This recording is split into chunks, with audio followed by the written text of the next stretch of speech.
Hello, everyone. Welcome to our very special grass hut Zazenkai with Ben Connelly.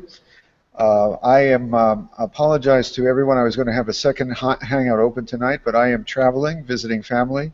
I'm about 50 miles south of Fukushima in northern Ibaraki Prefecture, broadcasting from a little laptop. But Ben is here, and everyone is here. I'm going to say Danny B, and jump on in. It looks like we have a couple of slots open if you're on the waiting list, and if there are still some slots, some of the priests can jump in too. Without further ado, I would like to introduce Ben. I asked him, should I call him Reverend Ben, or does he have a Dharma name? And he said that his lineage, which his teacher is Tim Burkett, is also uh, has a lot in common with us here at Tree Leaf, and there seems they're trying to get down to earth and you know, be open to the new way of doing things. So you're just Ben, is that right, Ben? It's true. I'm just Ben. Happy And to be here with you guys. we're glad to be here. Now you're a musician too. You were telling me you do was it cutting edge avant-garde folk music? Something like that. Yeah, I haven't been performing that much, but I put about a bunch of records in the earlier part of this millennium. Singer-songwriter stuff. Uh, it's a lot of fun. I've toured around the country singing to people and playing my guitar. And the funny thing is that now I get to travel around talking to people about Dharma. And I think maybe I just like traveling around talking to people, meeting people, getting inspired by people all over the place. So How long have you been practicing Zen, and how long? When did you become a priest?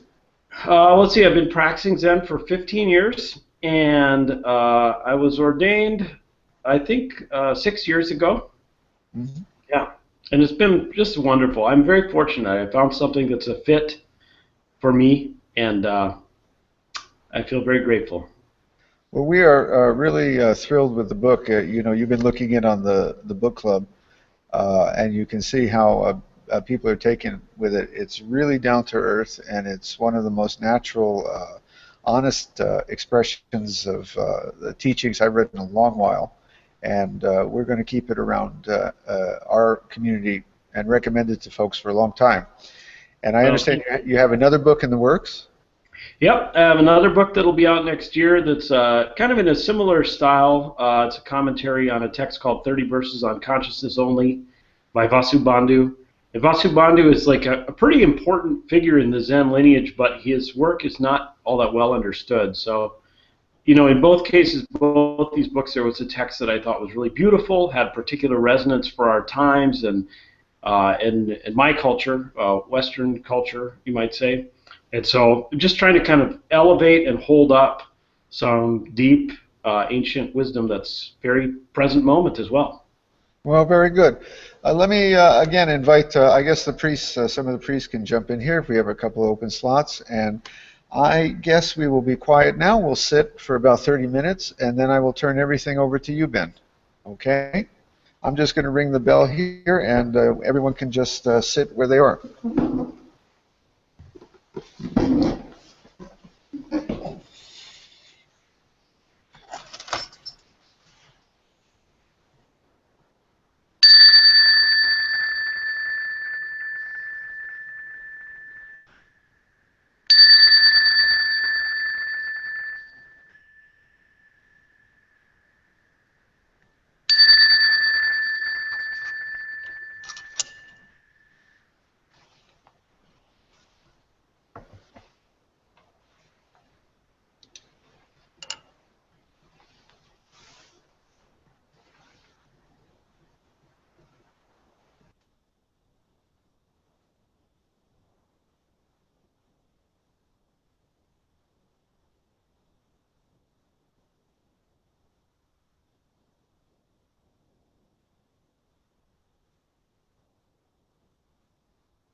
We will now have a few minutes of kinhin.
soon as everyone gets seated, we will have a little talk by Ben.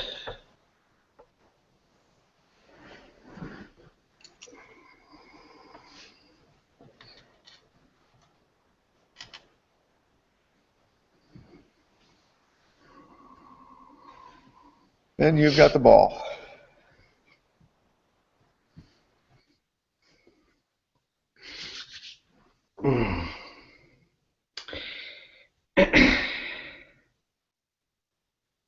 Hello, everybody. If you're having any difficulty hearing me, would you just put your hand in the air? Okay, we're good. Well, how lovely to be with you all this morning. I'm really touched that I get the opportunity, and I've had a look at the thread of your conversation regarding this book, Inside the Grass. It's been inspiring just to see you guys engaging with the work of Shito and the work that I produced about his work, and you're producing work about our work. And this is how Dharma works. I think we just we pay attention to the process, and something can flower out of that. So a wonderful compliment to our practice of just sitting quiet, which is, of course, the root of what we're doing here. So I'll just talk a little bit about this book and this poem. So, as you guys know, Shito was a Zen teacher in the Soto Zen lineage in the 8th century.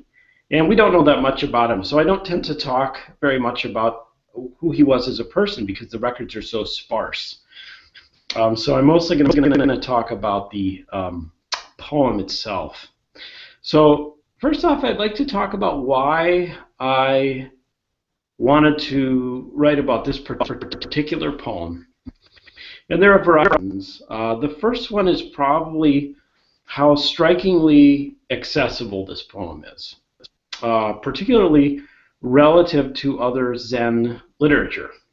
I don't know how much Chinese Zen literature you've read, but a lot of it approaches complete impenetrability. Certainly the case if I open up a record of koans, there's many koans. I'm like, I have no point of entry whatsoever at all with this. And I've been studying for a long time. So, and there are a lot of people with an interest in this kind of practice that we're doing. At Minnesota Zen Center, where I teach, we have about 15 to 20 people per week who come to our place who've never been there before. We have about 800 first-time visitors every year. And this is not uncommon, at least in Minneapolis. A lot of people are interested in meditation. They're interested in this way of living. And so I love how this poem provides an entry point that I think almost anyone can relate to, which is striking because if you compare, for example, the first line of the Heart Sutra, Avalokiteshvara Bodhisattva, when deeply practicing Prajnaparamita, clearly realized that all 5 aggregates are empty and thus relieved all suffering, to I've built a grass hut where there's nothing of value. After eating, I relax and enjoy a nap. It's pretty apparent that one is more immediately accessible to people. In fact, I recall quite vividly the first time I went to practice Zazen with other people. I had been just sitting at home for a month or so, and I lived close to Minnesota Zen Meditation Center, so I walked over there for morning Zazen, and I was really touched by the silence and the just being together in that container of stillness. And then at the end, they started chanting, which actually completely freaked me out in and of itself. But, they're playing instruments, and I just thought that was really bizarre. But then what we were chanting was completely incomprehensible to me. The first line of the Heart Sutra, I actually don't know what most of the words, even the words mean, let alone when you put them together into a sentence. Now, I had the good fortune to have read a little bit about Zen, so I knew that the point wasn't going to be understanding what some text meant. I knew that what I was being pointed towards was being engaged with what was happening right now. And so, I was like, okay, I'm uncomfortable. I don't know what's going on. I like to know what's going on, and I don't. And, I did my practice there. And I just kept chanting that Heart Sutra, in the morning, mid-morning zazen for quite a while with no idea what any of it was about. Um, and then, I started to hear talks about it, and it started to make a little bit of sense. But I remember also one of the first long sessions I did with Minnesota Zen Meditation Center. We chant the song of the Grass for Hermitage before lunch at every session. And I had never heard or seen it before. And I was just sitting there. And of course, it was, one of my first sessions. So I was already entering a sense of stillness, which was new and profound and touching. And then they started chanting this poem, I've built a grass hut where there's nothing of value. After eating, I relax and enjoy a nap.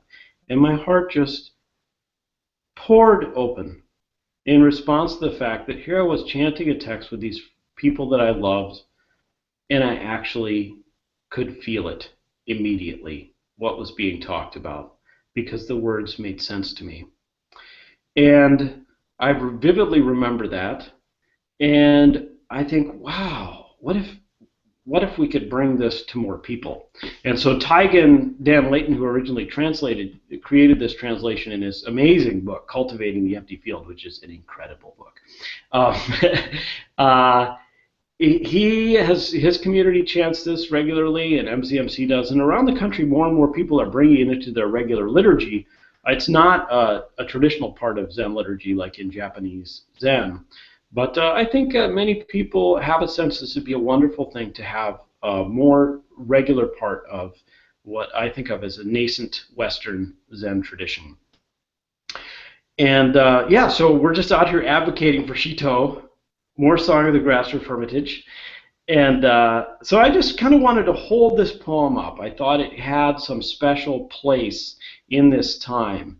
If you look at Shito's other great poem, The Harmony of Difference and Sameness, with which I suspect a number of you are familiar because that is a part of the regular Zen liturgy, that poem is wonderful, profound, but it does show, like the Heart Sutra, that enormous emphasis on sort of the question of the relative, the absolute, which are important things to contemplate and to work with. But I think there may be some other things that resonate more deeply with Western Zen practitioners. So just trying to hold something beautiful up and support it. There are also many themes. I mean, one of the amazing things about this poem is that although it is quite accessible, there are things about it that are going to make some head scratching among anyone, especially people not familiar with Zen. But it's pretty accessible. But it is, what strikes me about it is it is no less deep than it's easily as deep as any other Zen text I can think of. The breadth of the aspects of Dharma and practice that are expressed within it is amazing, and the subtlety with which they're expressed, so that you don't kind of have to run to your dictionary to get them.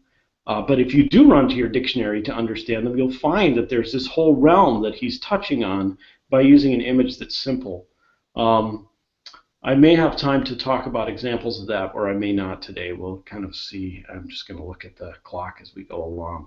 But it manages to be elusive and yet not abstruse. Oh, those are big words. So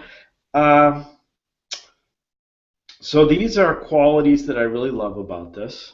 And then I think maybe I'll just talk about some aspects of the poem. I really can't talk about the breadth of what it addresses because there's so much in there. And that's why, I have the whole book.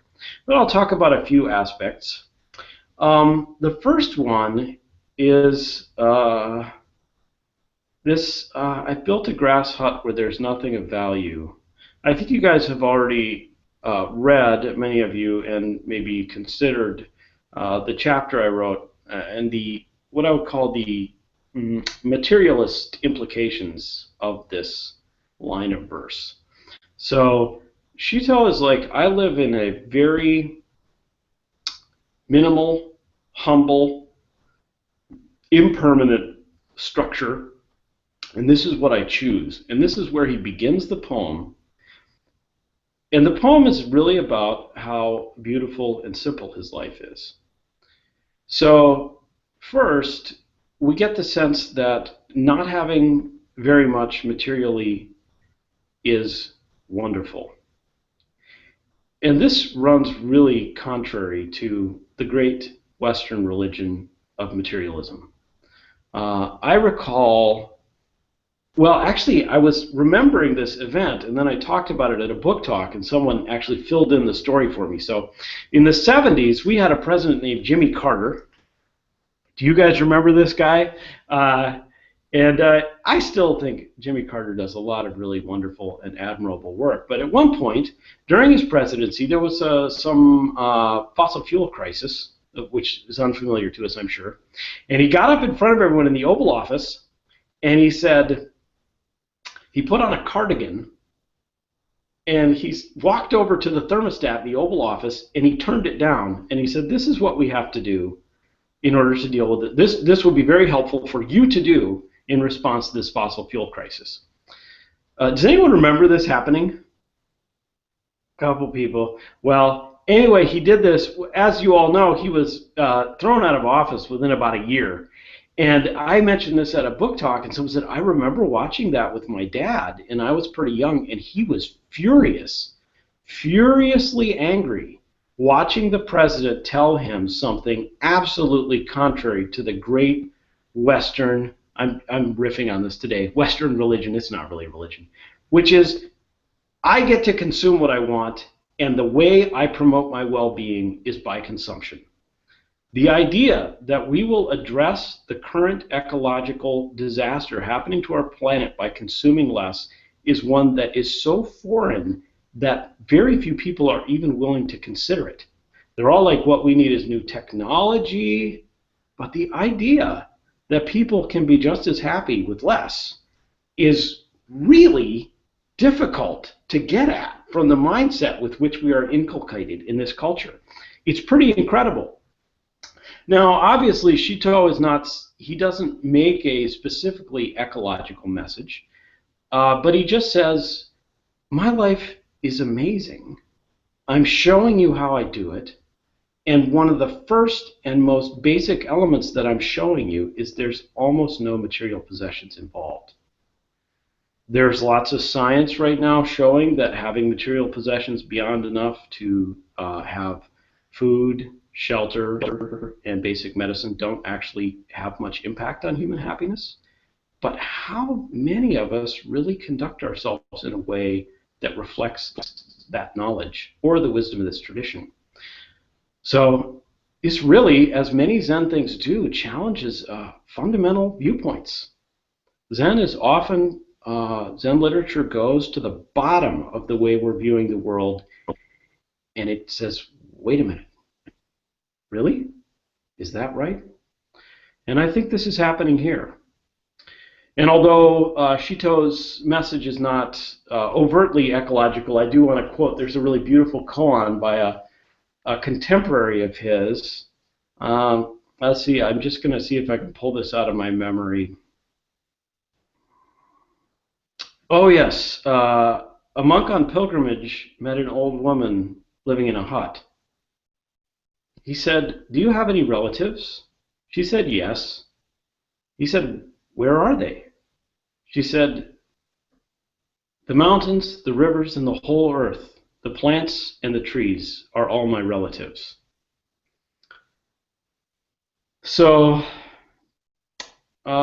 we can realize, as he says, this hut includes the entire world. If we remove the blinders of our delusion that somehow things come to us through consumption just because we deserve them, because we have money, and we realize that everything that we buy was made by hand, transported. Someone did this work. Who was that person? Where was the material extracted?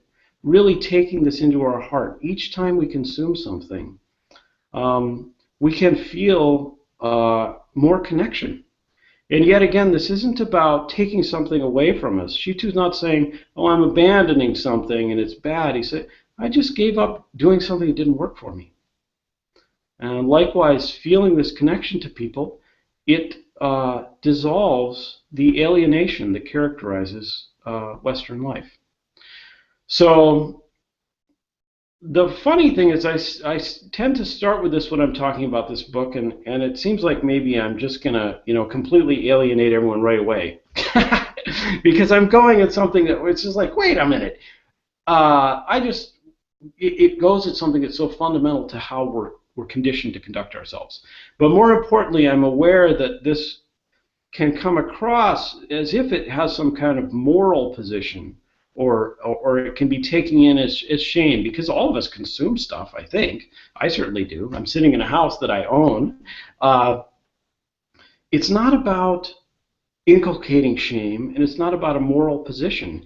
It's about challenging the viewpoint that material things bring us happiness, really, and encouraging an opportunity to view both, to attend to internally what it's like when we consume, when we don't have what we want, when we get something, when we've had something for a while. Because isn't it the case that the new iPhone comes out, like I have an iPhone store in my neighborhood, and there's a line, literally a line around the block at like 7 in the morning. I was driving to morning zazen in my car, which I own, which burns fossil fuels, and I drive past the Apple store, and there's like 80, 90 people lined up for when it opens up so they can get the new iPhone, which is cool. It's fun. You love something, you line up to do it. But I swear it wasn't a week and a half later that I had someone sitting with me who was trying to do something with their iPhone, and they're going, dang it, why doesn't this thing ever work right? The rapidity with which we go from fascination and amazement with new technology to having it just be another way that our mind creates frustration is incredible. An amazing testament for the capacity of human consciousness to turn this moment's experience into suffering. Wow. Wow.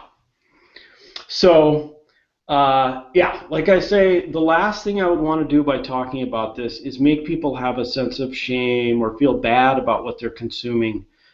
It's just about trying to go beneath underlying assumptions that are poured into us by our culture. So I think I'll talk about something else here. And what I want to talk about is one of the themes of this poem. Oh,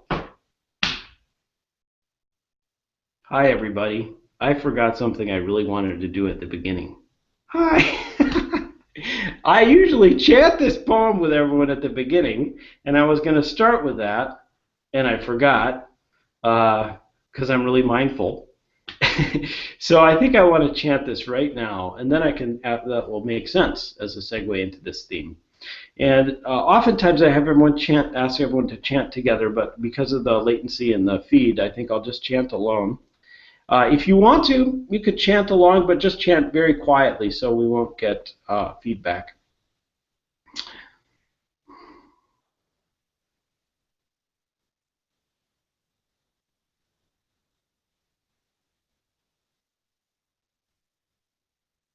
Song of the Grass Roof Hermitage. I've built a grass hut where there's nothing of value. After eating, I relax and enjoy a nap. When it was completed, fresh weeds appeared. Now it's been lived in, covered by weeds. The person in the hut lives here calmly, not stuck to inside, outside, or in between. Places worldly people live, he doesn't live. Realms worldly people love, he doesn't love. Though the hut is small, it includes the entire world. In 10 feet square, an old man illumines forms and their nature. A great vehicle, Bodhisattva trusts without doubt. The middling or lowly can't help wondering, will this hut perish or not? Perishable or not, the original master is present, not dwelling south or north, east or west. Firmly based on steadiness, it can't be surpassed. A shining window below the green pines. Jade palaces or vermilion towers can't compare with it. Just sitting with head covered, all things are at rest. Thus this mountain monk doesn't understand at all. Living here, he no longer works to get free. Who would proudly arrange seats, trying to entice guests? Turn around the light to shine within, then just return. The vast, inconceivable source can't be faced or turned away from. Meet the ancestral teachers, be familiar with their instruction, bind grasses to build a hut, and don't give up. Let go of hundreds of years and relax completely. Open your hands and walk, innocent. Thousands of words, myriad interpretations are only to free you from obstructions. If you want to know the undying person in the hut, don't separate from this skin bag here and now.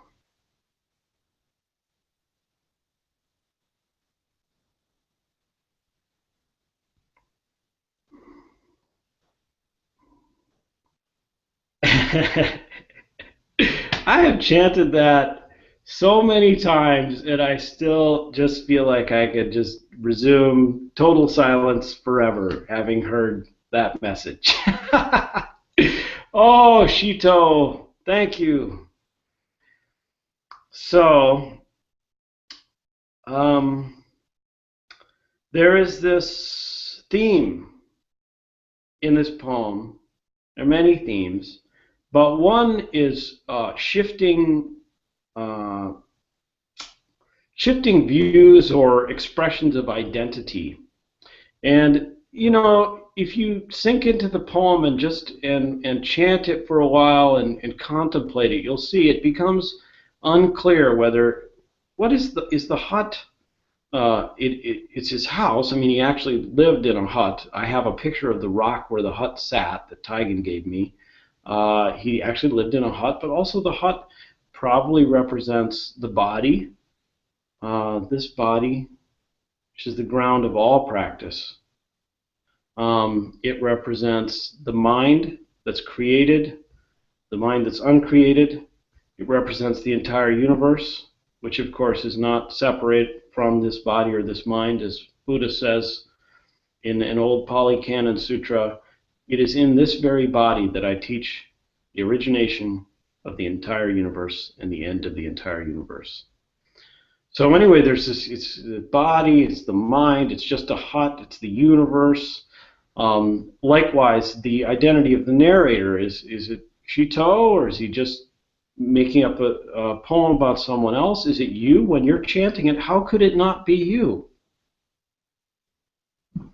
So this movement, or this shifting of what identity is in the poem, is really interesting, and I'm going to read a little passage from the book about it. I'm going to read you the chapter 5 called "Who is this person?" The person in the hut. It's a responsive line. The person in the hut lives here calmly. In the first lines of this poem, we are given a first-person narrator. It says, "I've built a grass hut where there's nothing of value. After eating, I relax and enjoy a nap." But now we are told the person in the hut lives here calmly. So where did our first person go? Chinese is a language where ambiguity regarding pronouns can be very easily achieved. But the Chinese characters in Shito's poem use specific language to move from the I to the person. So I'm left wondering, who is this person? Is it Shito? Is it a fictional mountain dweller? Is it me? Is it you? Is it all of us? Who is this person? In simplest terms, we could say that this moving from the first to the third person points to a letting go of attachment to the self, a big topic for the Buddha. One of his main insights was that he couldn't locate anything that actually was him, his, or his self. This is an observation with profound metaphysical implications that are celebrated in later Buddhist teachings. But what is most wonderful to me is the practicality of it. In the earliest records of Buddhism, Buddha says that thinking that anything is you, yours, or yourself causes suffering through attachment and thus makes no sense. He advises us to practice saying, this body is not me, this body is not mine, this body is not myself, this feeling is not me, this feeling is not mine, this feeling is not myself, this thought is not me, this thought is not mine, and so on. He doesn't try to prove some fundamental truth about non-self. He just shows a practical means to be well by shedding conceptions of selfhood. So moving from the first person to the third in this poem is about moving to a state of wellness, of calm abiding.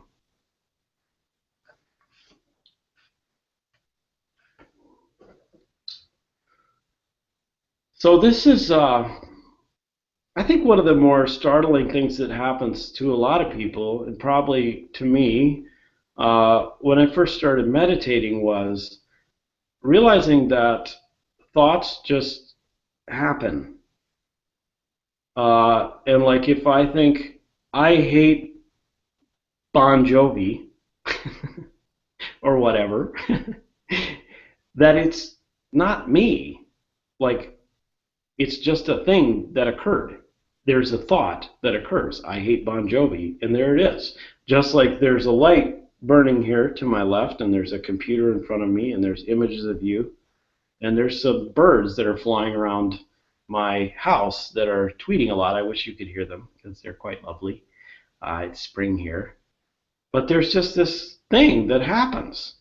And one, I didn't even really know it was happening before I started meditating. But two, after I meditated for a little bit, I was just like, oh, this is just a thing that happens. This is not me. What is it? And if that's not me, if me is not my opinions, well, then who am I? So I guess similar to what I was talking about with this element of relating to materialism and Buddhism, this is another thing that just goes right down underneath really basic assumptions that we have about what the universe is or what life is. It goes, really? Are you sure? And this opens something up. It can be a little bit distressing, so there's probably some times where it's not the best teaching for people. But the main thing is to know that it's not about establishing a truth. It's not, oh, no, you don't have a self. Let me explain to you. It's about a questioning and realizing that everything that we think is based on some kind of assumption. And so that we can aerate our whole way of being by just going under these basic assumptions and asking. And asking. So, let's see. Can I talk for a few more minutes here? How are we doing for time? Okay, thumbs up. I want to just work with one more little part of this book. And I think that will be... Uh-oh.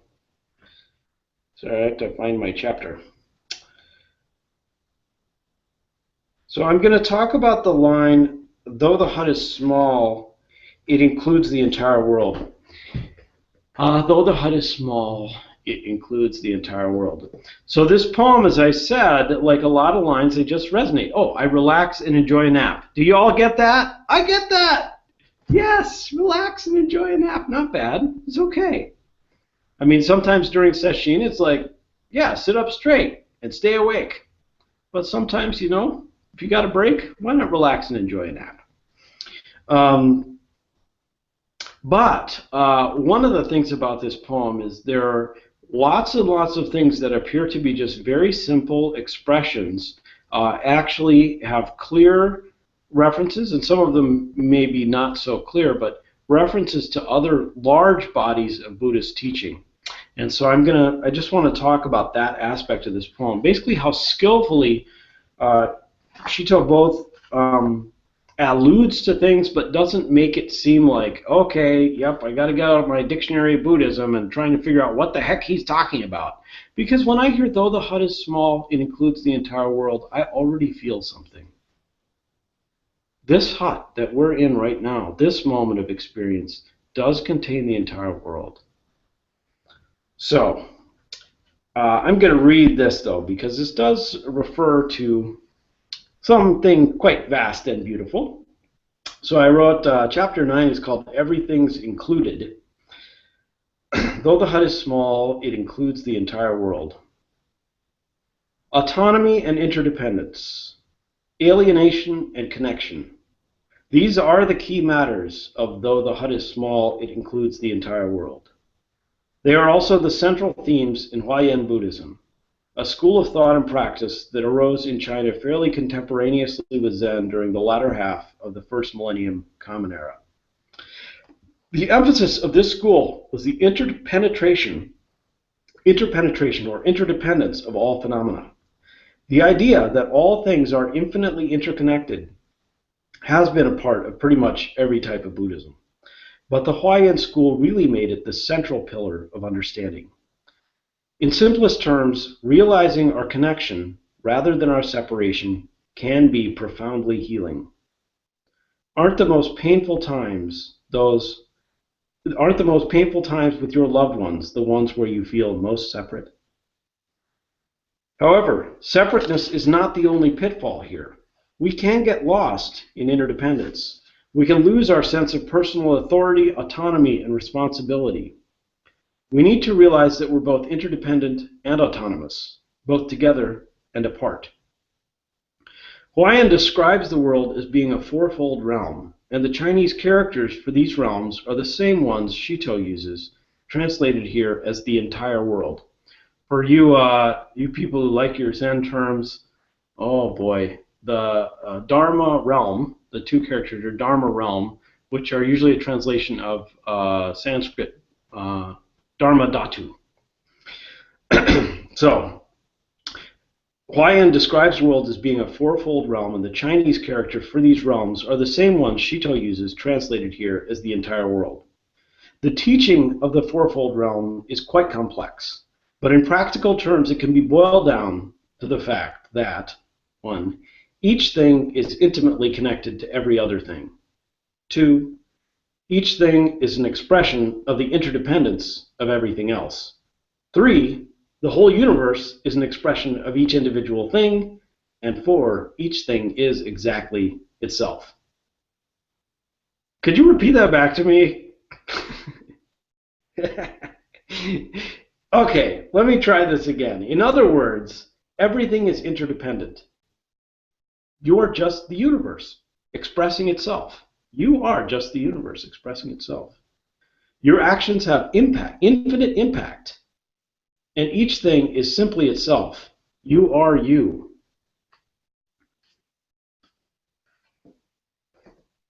So,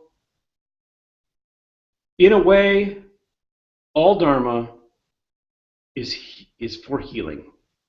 Buddha taught non-suffering. Dharma's function is to heal. It is not to establish metaphysical truth. When we hear that we are an expression of the interdependence of the universe, we can let into our hearts our profound connection to everything else. We can realize that all the errors that we make are created by infinite conditions. All our habits that we cause that cause suffering are part of an infinitely vast system of people being conditioned by their environments, by their families, by their karma. And we can realize, I'm not just this little bump on the universe making all these horrible mistakes. We can realize we're part of something vast and feel our connection to everyone. And it can crack our heart open to some compassion both for ourselves and to everyone else. When we realize that according to the Fourfold Dharma Dhatu, your actions have infinite impact.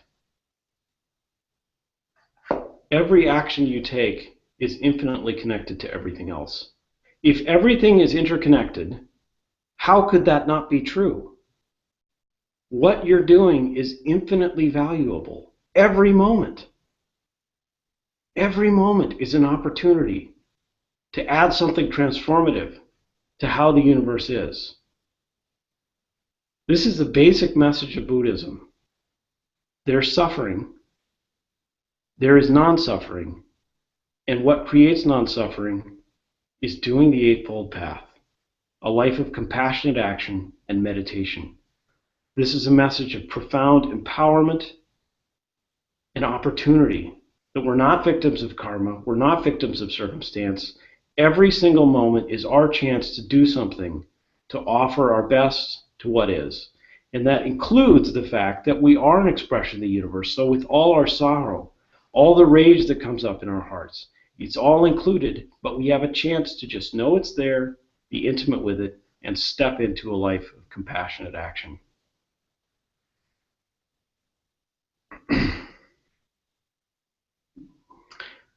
So let's do that.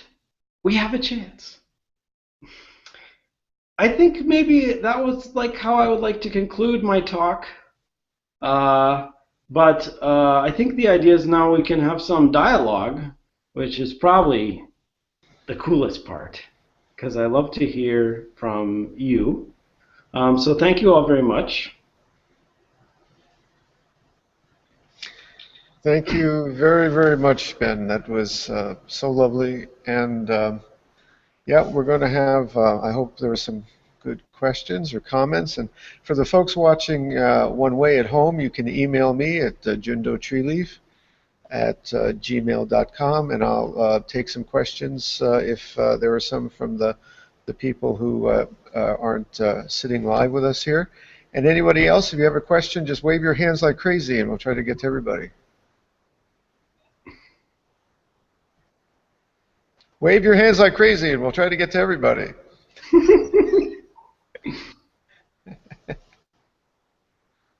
There we go. Michael.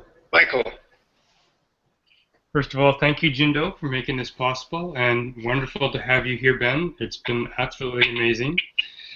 Unfortunately, I don't have a question, but I actually do have an experience that I'd like to share with you. Still a bit of a soft spot for me, but so recently, this year, my granny died, and she was a very influential, powerful person in my life. And it was interesting also, too, that this book came into my life at that time. And I have to say how amazing it was to allow me to, my life to be that grass hut, that my life allowed me the experience to truly be there, to truly be there for these last moments. Yeah, it was like, it's kind of like a best friend being there, supporting you while I was supporting her. So it was an amazing experience, and I just wanted to share that. Thank you so much. Thank you so much. That is really touching.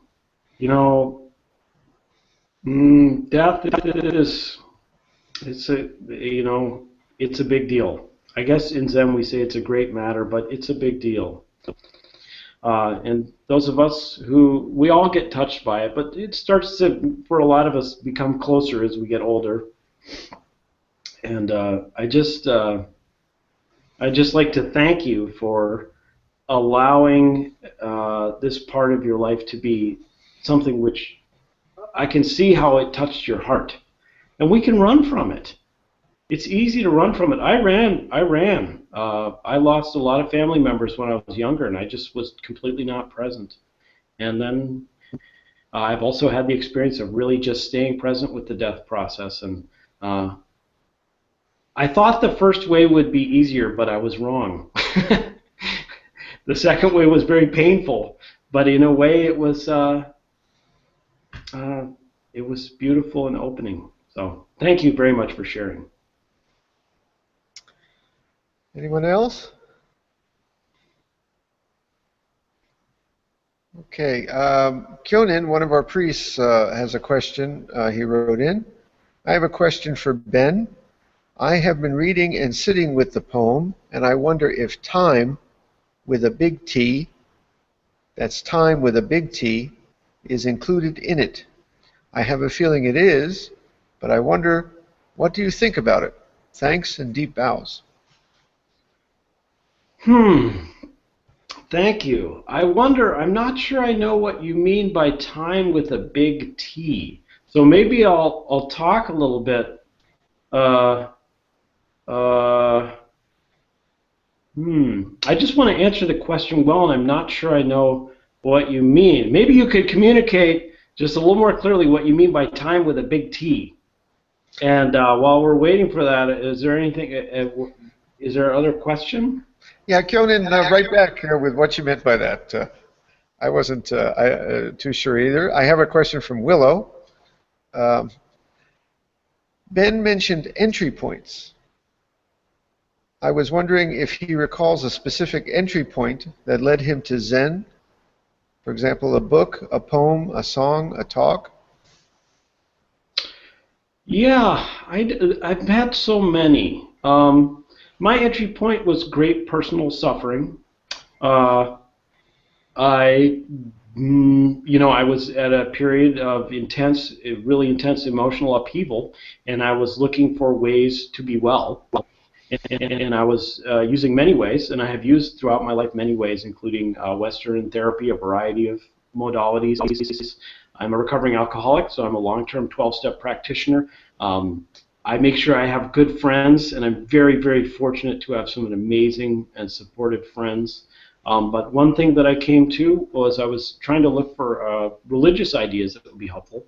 And the Zen ones resonated. You know, the books of Thich Nhat Hanh, when I first started, were very accessible. And I think his book, Peace is Every Step, really kind of opened the door for me. And then being with a community of people. So the great pain kind of created the energy for my need or my desire or my intention to do something. In terms of literature, I remember that book, Pieces Every Step. I haven't read it for years. It's probably still pretty good. But then probably the biggest couple of entry points beyond that was just sitting with other people, practicing together, morning zazen over at Minnesota Zen Meditation Center, and then developing a relationship with my teacher, Tim Burkett. Which I had no designs. I was just sitting, I'd go and sit in the Zendo, and one day his attendant was like, "Hey, do you want to come talk to Tim?" And I was like, okay. Okay. I don't know what will happen. I thought we were, going to hit each other with sticks and yell at each other or something because I read some old books. But no, we just had a conversation. But the intimacy of our relationship began there and continues to this day. So those are entry points. I hope that was, yes. Thank you. I'll ask a quick one, if I may, that follows up on that. So I noticed you spoke a couple of times about making these teachings particularly approachable to Westerners or modern. I noticed you're sitting there with a full head of hair and you're not particularly wearing robes, and you want us to call you Ben, which, I think it's all great. Our community is very much heading in that direction too. But I wonder, where do you draw the don't throw the baby Buddha out with the bathwater line? Oh, yeah, I don't know. I follow the way of my teacher. So my teacher has hair, and I'm wearing a rakusu.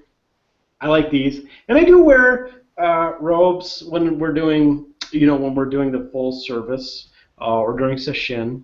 So we have both traditional practice where we kind of do all the normal bowing and chanting, and we really follow the Soto Zen forms. And then we also, about half of our practice at Minnesota Zen Center, we kind of let all of that go. I personally don't have a very strong opinion about this. My interest is in understanding the needs of the community that I'm with, which includes me, and finding the best way from that. So at our community here in the Twin Cities, it seems like people are quite sincere in their desire to practice and engage in the Dharma, but the ritual aspects of the forms resonate with them less. So although we do some of it, we just do less, and it's not because I think one is really better than the other. It's just like, oh, this group of people, this is what's going to support them best. So, yeah, I think I don't have a very strong opinion. It's just about continually investigating what I think is going to be the most supportive to people in moving towards non-suffering, letting go of attachment, and opening up into whatever this is right now. Kyonin has written back with a time clarification. Remember, his first question was about whether time is included time with a big T, and then he writes, I meant time not as measured by man, but as an abstract and cosmic concept, like in space-time, like how our actions and lives are tied to the fabric of the universe, like in time as viewed by Dogen or the Buddha. I know it sounds super hippie. Sorry for confusing you guys. Kyonin, you may have to write back with a clarification, but... No, that actually makes sense to me. That totally makes sense to me. So, I think you're saying, not as opposed to just like, click, click, click on a clock, the fact that everything changes and that it changes on an infinite scale. Impermanence is, I think, definitely a theme in this. I think the fact that the hut is grass already points to the impermanence, the fact that then it's covered by weeds. Right at the beginning, he's like, everything's changing. So the understanding of time with a big T, I don't know if I'm talking about what you're getting at or not precisely, but that is time. Change is time. That's all time basically is. Now, I could really go down this road here. It seems to me Dogen's view of time is actually really fundamental to his view of practice. And if I could put it in this way, he has a twofold view. One, there's just this. Right now, this Dharma position and unknowable momentary somethingness. That's one aspect of time, which is both independent from and dependent on. Those are opposites, yes. On an infinite time, which is everything intimately being dependent on everything else through all time, future, and past, all directions. And he says these are the two ways of viewing time that are most valuable. The way of viewing time that is not valuable is the way we generally view it, which is that individual things are bumping up against each other and conditioning each other. So we think, I'm angry because you're a jerk, instead of realizing the conditions that create the angry feeling I have are infinite. So the problem is basically it's about we want to blame, name, and control little tiny components of the universe to make a linear story about how the universe works. So I think we've gone off on a tangent about Dogen's view of time, which I think relates, I know it better than the Polycanon era view of time. But anyway, how does Shito relate to this? He certainly says things that kind of point to the same viewpoint, which is don't separate from the skin bag here and now. This Dharma position is basically of fundamental importance if you want to realize what I'm teaching. Because if you want to know the undying person in the hut, which means if you want to realize the transcendence of time, do it through not separating from the skin bag here and now, momentary awareness of this body, which is impermanent. So if you want to realize the totality of time, you realize it only in momentariness, which is impermanent. So I guess the viewpoint is pretty similar, or I'll make that argument. We need a clarification for that answer. Any question for our live folks? Wave your hands like crazy. Is that Dojo? That's a hand? Go Dojo. Then Sekshi. Then Joyo. When Willow talked about entry points made me think of something that I wasn't sure I'd bring up, but I'm going to, and I try to say it as quickly as I can. When I came to Zen practice, I had come from several years of trying to write a dissertation, and I was miserable, and I quit. And this is not well regarded in my family. But I took up Zen practice, books like yours and things that really related Zen to everyday life is what brought me into the practice. I've now sat for about 8 years. I ordained about 3 years ago. And now I'm getting into the nitty-gritty where I have to learn what things like Pali and Sanskrit terms mean and what's the Yogacara and those sort of things. And I find myself right back at the academic banging my head against the wall, trying to understand this in a very academic way.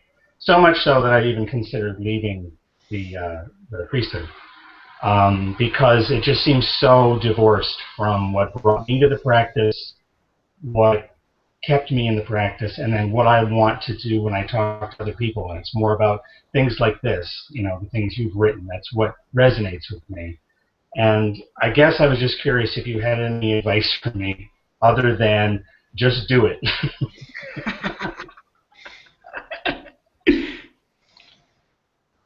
Well, it's a touching question, I think. And, yeah,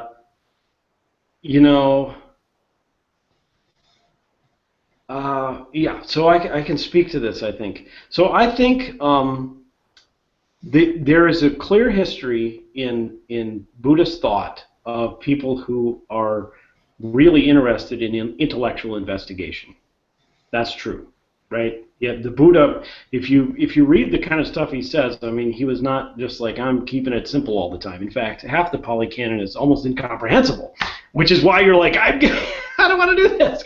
So, and then you go through, it gets even, I would say more, the kind of the pinnacle of its extremity is mid first millennium Mahayana thought, where, I mean, these guys you're getting these different schools, and it's become very philosophical, and they're debating, and a lot of times it seems like they're argumentative, and they're like, you're really wrong, and Dogen is obviously intellectually complex, so this is it's part of the tradition, and it's a part of the tradition that I value, so I think it's good for someone to be doing it.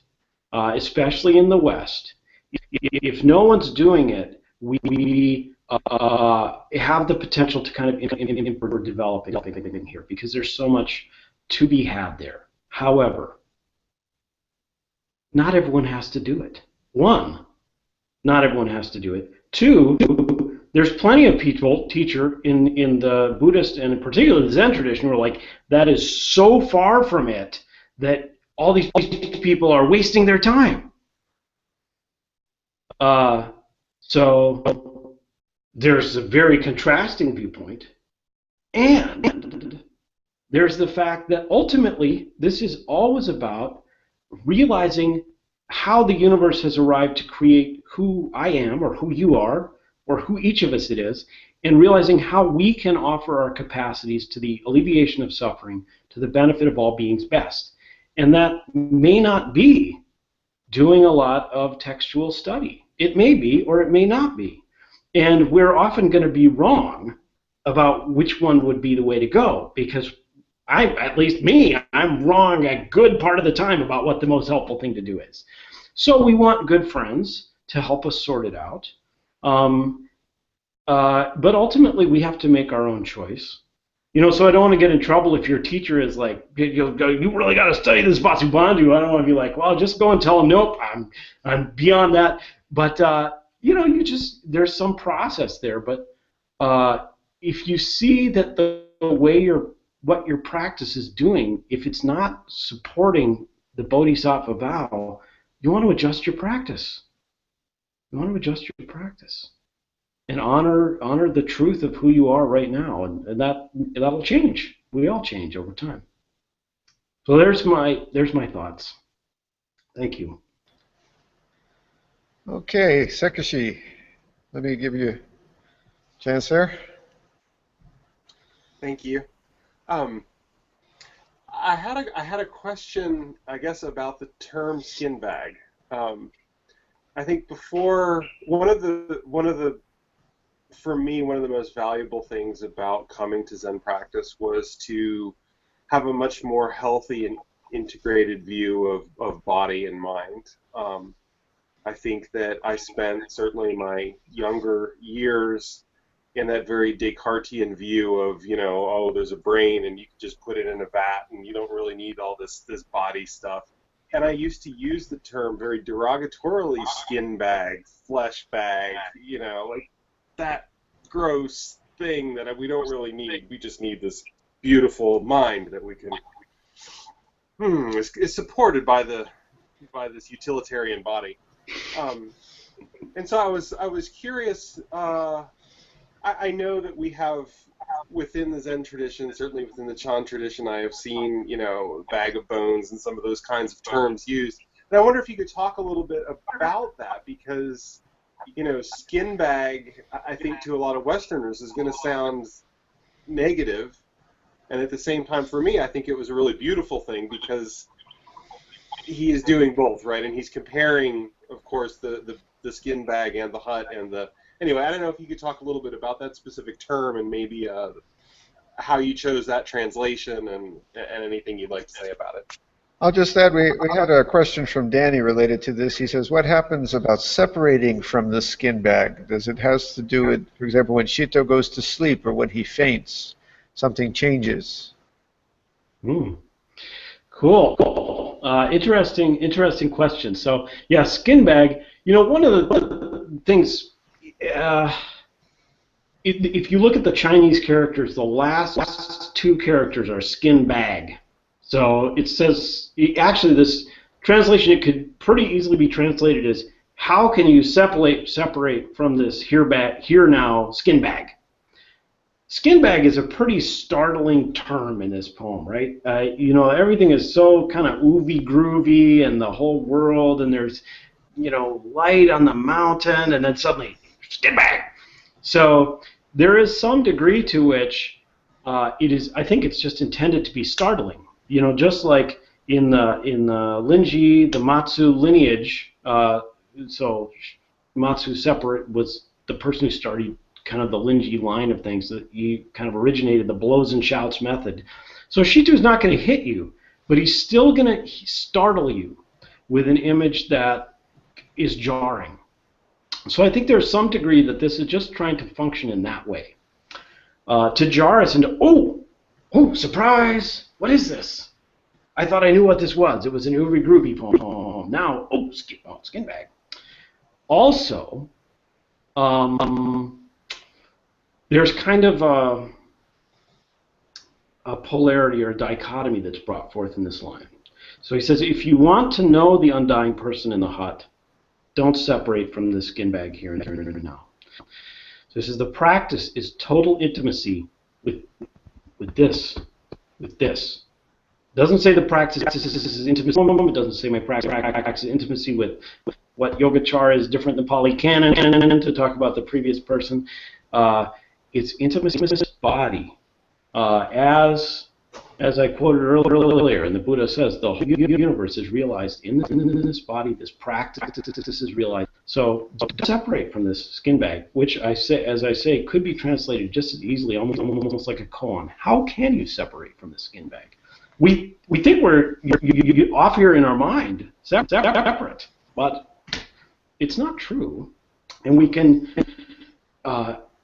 work with our mind in a way that becomes intimate with the body. But he doesn't say don't separate from this body of divine flesh. You know what I mean? He uses skin bag. So what's up with that?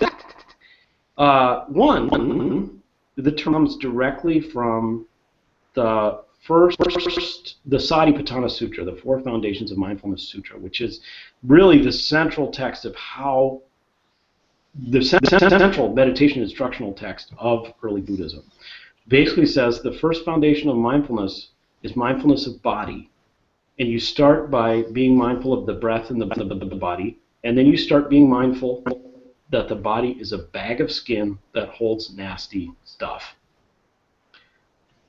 And the four foundations of mindfulness sutra goes on a lot further, but these are the first two groundings: intimacy with the body, and then mindfulness, which in this case, contrary to a lot of people's understanding of what mindfulness means, mindfulness, which is a way of like thinking about the body as being a bag of skin full of, and the Buddha lists all this nasty stuff, excrement, bile.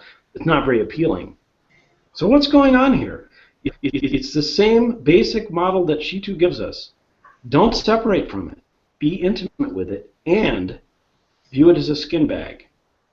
So the idea is, I think, back to this, it's all skillful means.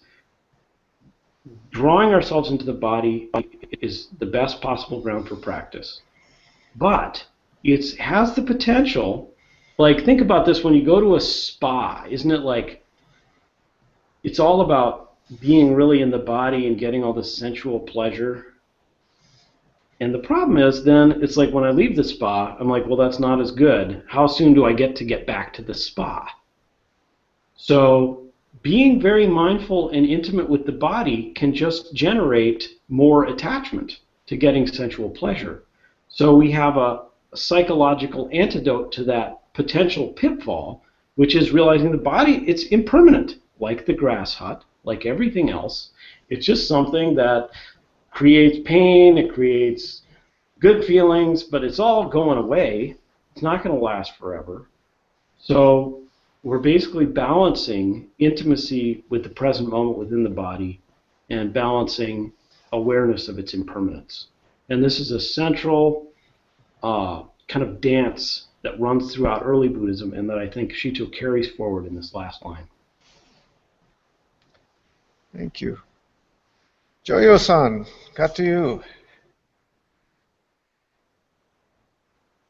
Hello. I guess I have more of a comment to make to you, and I know if I didn't take this opportunity, I would really regret it. So I just wanted to say I can identify with what you were talking about as far as your early life and trying to find, I think you said, happiness and the alcoholism and everything.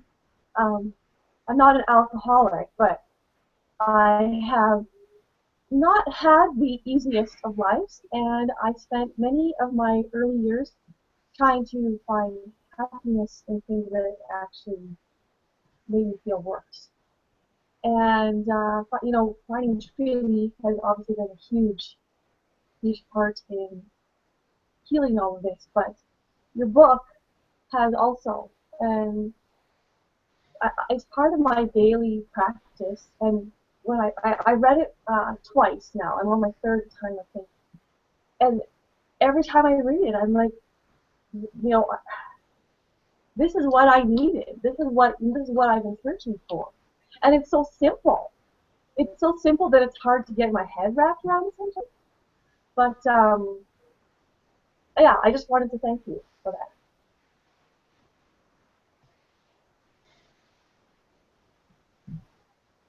Thank you so much. That's really touching.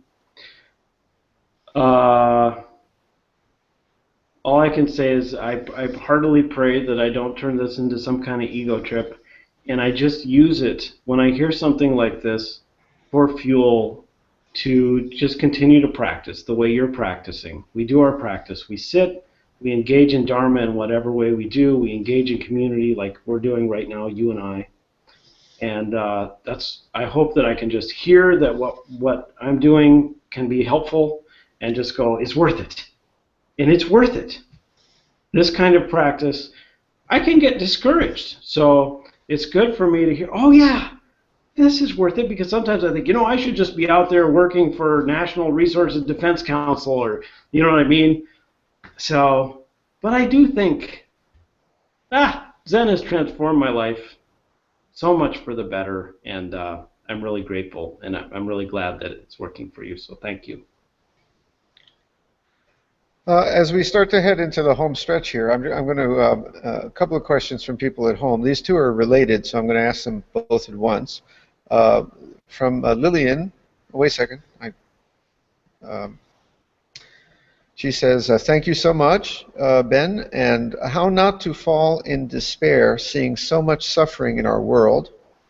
And then Jason asks, your comment that the Dharma is not about metaphysical truth, but more about healing really hit to the core for me emotionally, a kind of dropping of the rational mind approach to the Dharma. Thank you, Ben.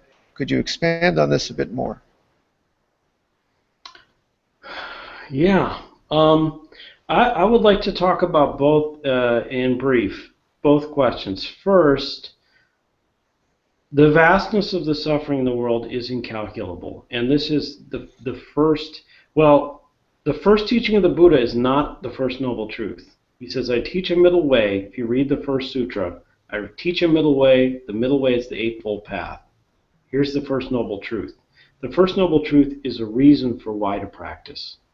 And the first noble truth is that the suffering is a characteristic running throughout human experience. So he says, I'm going to teach you how to practice, and this is why you should do it. It is possible to fall into despair. It can be overwhelming. If I start to get really overwhelmed by, if I'm kind of tuning into world events, or maybe people I'm intimate with are suffering so much that I can't figure out even how to do my own practice, at that point I need to find a way to focus on just taking care of myself. I have to understand that this Dharma container, that's where the Bodhisattva energy has to go. Once I can get stable enough that I can open back up, then I focus on opening up and that extending that compassionate energy outwards. So there's a rhythm for me of balancing the way my mind is working. And I will say over time my ability to be present to suffering just keeps increasing, because as I learn to be present to my own suffering, my capacity to not be overwhelmed by it is increased. So that's my first, the answer to the first question. Oh my gosh, the second question was interesting too. Could you just say the beginning part of it? I'll remember what it was. Yeah. Your comment that the Dharma is not about metaphysical truth, but more about healing, really hit to the core for me emotionally. A kind of dropping of the mind, rational mind approach to the Dharma. Can you expand on this a bit? Yeah, I can. And I would say dropping the rational mind is pretty fundamental to Zen practice, and really all Buddhism, particularly emphasized once you hit the Mahayana, where it's just shed every conception. And in Zazen, we enact the shedding of all conceptions with our body. Come into the body, and we just drop away. So really, really important. However, in terms of the part about metaphysics and healing, I will say that many of the modalities of healing, or the understandings of how to heal that exist in Buddhism, are pretty darn intellectually complex. Some of them are simple, and some of them are complex. And like I was saying before, if the intellectually complex ones are just making you trip out, or making you want to think you're really smart and argue with people, that's one that can happen. Then it's good to just kind of let them go. But for me, I find those inspiring and supportive, and so it's just different for different people. But I just making a distinction between kind of intellectual and metaphysical, because there have been some pretty big thinkers in Buddhist thought, and some of them have. We don't know it. It's like maybe none of us understand what the heck they were saying, but the way they thought permeated other people's ways of thinking, and we actually benefit from that. We do. Okay, I'm going to let Ben go in a minute here. Anyone in our live gallery who's got a really, really, really life-changing question, wave your arms. This is your chance. All right. Scott. Hi, Ben. First off, I really love the book, and I've read it 4 times, and I'm going on my 5th. My question is, I had recently told that I was interested in possibly studying, going into the priesthood, and what advice would you give me for pursuing that. That's interesting. Well, deeply, I would say deeply investigate your heart on the matter, and be willing to be present to, without rejecting and hiding from, all the parts that are not beautiful about it. So, for example, one of the things, I wanted to be a priest because I wanted to help people, but I was also like, I kind of want to be the guy up in the front. And it was important to me, and here I am. You guys can tell I like being here, being the guy who talks the most. It was really important to me to deeply know that part of myself, not in a judgmental way, but use the use it as an opportunity to investigate myself. And really, in a way, what we're talking about is a rite of passage, right? So ordination is a way of kind of putting a cultural container and ritual container around a type of intention. What rituals can do is provide an opportunity for you really to look at what's going on in you. And I just, you want to see everything, what's beautiful about it, but don't shy away from the parts that are sticky, and it's not about judging them or so much fixing them or changing them, but know yourself. Know yourself. That's my advice. Thank you. I think we'll close with this one question from Raindrop, Lisa, which I think is a good one, and maybe we'll bring this home. Hi, Ben. Thank you so much for visiting us. One of my favorite lines in the poem is, "Open your hands and walk innocent." We talk a lot about bringing our practice into the world, realizing that our actions have infinite impact. Can you talk a bit about how we, quote, walk innocent? Thank you and deep bows. Yeah, how do we walk innocent? Well, we're inherently innocent. You are Buddha. You are Buddha. What Buddha realized, what made Buddha Buddha, was realizing he was not separate from anything. That means he's not separate from you. That means she's not separate from you. That means you are Buddha, we are Buddha. This is just a message of healing, a way of looking at things that allows us to shed the shame, the shoulds, all this stuff that drives us in ways we don't even understand. So this is an important message. But at the same time, Shito says, open your hands and walk innocent, which is to say, it's already the case. Innocence is always the case, already the case. But also this character, the Chinese character Taigen is translating as innocent. I actually can't remember the character, but basically it means both crime and punishment. So without crime or punishment. And this sounds a lot like how karma works. If you do something harmful, there's harm. It's not separate from you. You think I harmed someone else, but there's not someone else. So he is encouraging us to live a life that is non-harming. And that is an infinitely deep path. A life of non-harming opens up infinite inquiry. Because what does it mean to harm? I mean, in my body right now, there's millions of organisms living and dying. And in this moment, I'm using fossil fuels. Everything I do has some impact on everything else. So the instruction to open your hands and walk innocent opens up an infinite realm of inquiry about how we can continually develop the capacity to engage in a way that supports everything and doesn't harm it. And, you know, we could sit around and go, do this, do that, do this, do that, which is cool to do. I don't have time today, but right now it's like, what if you take into your heart to just continually ask this question, how can I live a life that supports everything?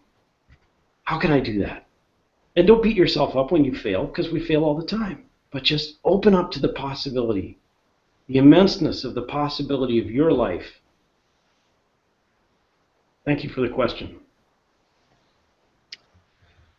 All right. I really think there isn't much more to say. I think you've gotten a sense for how much this book has touched many people here, and I'm certainly one of them too. So, Ben, I just want to say thank you so much. I hope you'll come back somewhere down the road again. Maybe I would love to. It's been really, really meaningful. So thank you all very much. Thank you all, and thank you everyone too who attended, and have a lovely day. Thank you again, Ben. Thanks a lot. Bye-bye, everyone. See you later. Give everyone a wave. Waves, everyone. Waves, waves. Okay, guys. See you. Bye-bye.